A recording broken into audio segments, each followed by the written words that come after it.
I think you should be talking to APC senators about that. Okay. As far as PDP and other minority parties are concerned, I have not heard of any adverse reactions from any of the parties.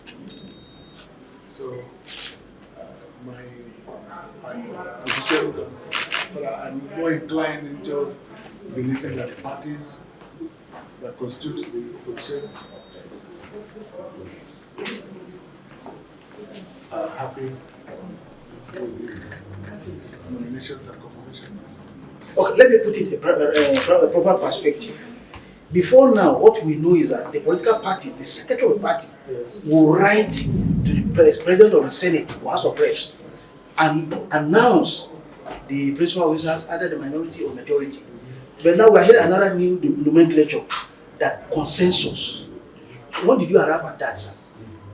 Look, I'm sure you heard the Senate President mention on the floor that out of the 50 opposition members, for example, that 38 signed a nomination of those principal officers, so leadership. So what did you say? So we are saying it's a departure from the past. It doesn't matter if people are complaining.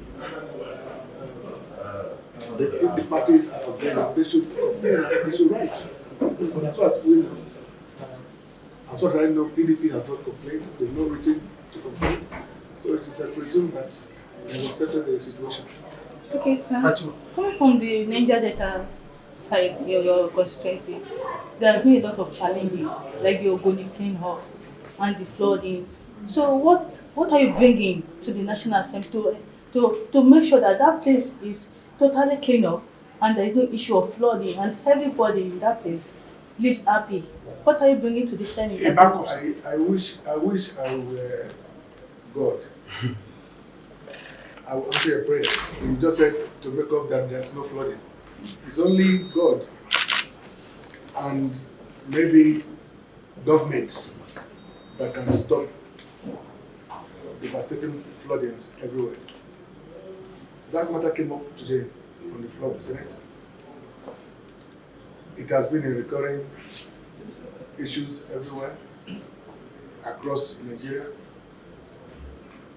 and particularly the Niger Delta area, because the bottom of the country, if I may use that expression, is the Delta area. It takes the brunt of the floods that start from Cameroon through Benue and the Niger down to Delta, Bayelsa, rivers into the Atlantic Ocean. So we take a brunt of it. We know that there are solutions, and these solutions must be addressed without further delay. One, the river channels must be dredged, and dredged immediately. I'm not talking about civil servants' time. There's urgency to dredge all these river channels. That's number one of what must be done.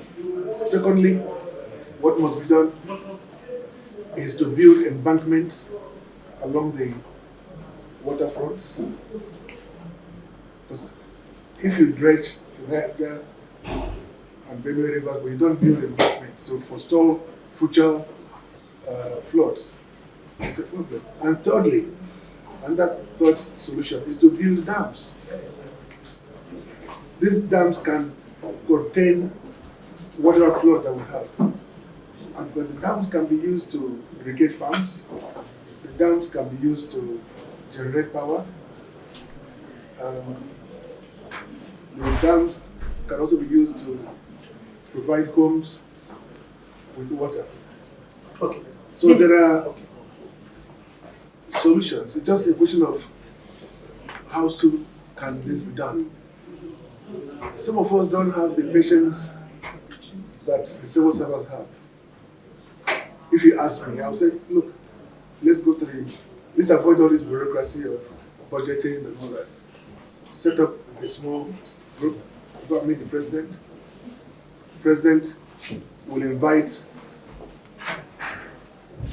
experts in dredging of rivers, will invite experts in building embankments, will invite experts in building dams, and tell them how much will it cost to do this from this end of Nigeria to this end of Nigeria. And the president will make a provision under a special arrangement. Outside normal budgetary provisions, special budgetary provision can be made by the president. It does not matter how much the cost is, because the cost of floods can be so devastating. Houses are destroyed, lives are lost, farms are destroyed, no livelihood for those people who are affected. And millions of people are affected annually. If I were to be president, you know what, I would just invite 10 companies known nationally. There could be civil engineering, there could be water engineering, structural engineers, and tell them to give me the cost and get National Assembly to back him up in this special expenditure. And this can be done within 1 week. 1 week we can be addressing this issue with all the experts involved, and we can simply say to the experts, you know, for example, the dredging of Nigeria, if the length is about let's say 500 kilometers to dredge the Benue and River Niger, 500 kilometer walk that needs to be done. We can say 5 major companies take 100 kilometers each. Do you understand? Mobilize them to site immediately and stop the unnecessary flooding every year. It happens every year. And we just think that it's enough to pass a resolution and then send it to the Ministry of Environment or Ministry of Works, and you know how they work there. For the next 6 months, there'll be one file from handoff. This is beyond that. It's just like the oil spillage that you mentioned. Oil spillages and gas flarings and environmental degradations are such huge problems that should not be handled by civil servants. You know, just set up a special task force. Empower them to do what has to be done. Yes, quickly. Later yesterday, your party, the People Democratic Party, has also denied knowing about the list of the minority leadership, stating that they are still working on the minority caucus leadership. 1.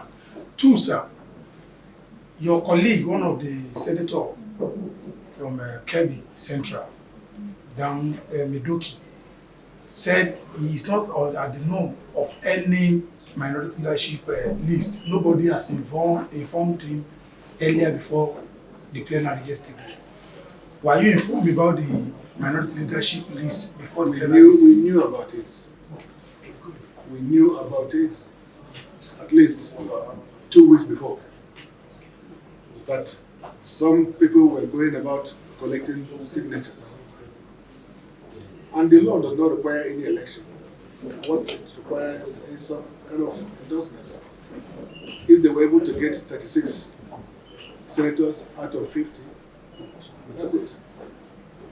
Okay. So the parties can say what they want to say, but the parties, in this case PDP, ought to have shown leadership before now. If they had wanted to be involved in the selection of the process, I'm sure they would have called everybody together, they would have done what needed to be done before yesterday. They knew when we were inaugurated. They knew when we were resuming after the break. So they would have done in between time. They would have done what needed to be done, but that was not done.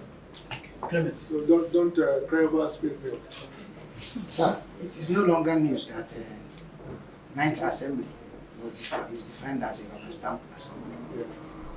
Today, the political pundits have reviewed that, given the way and manner the 10th leadership emerged in the House and Senate, that the stage is set for another 10th rubber stamp Senate. What's your take, sir? We'll just wait and see what happens.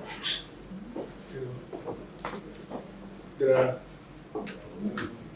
things that can be done behind the scene, but most of it will be done through communications from the executive, particularly from the president. The motions and the bills will all be done transparently on the floor of the Senate. So you will hear. But at the end of the day, what we want really is good governance. What should be done for the people and done, expeditiously. We just have to wait and see how things. It's too early in the day to determine whether a particular assembly is going to be a stamp assembly or not. Okay, distinguished, sir, why all question, this please. Last is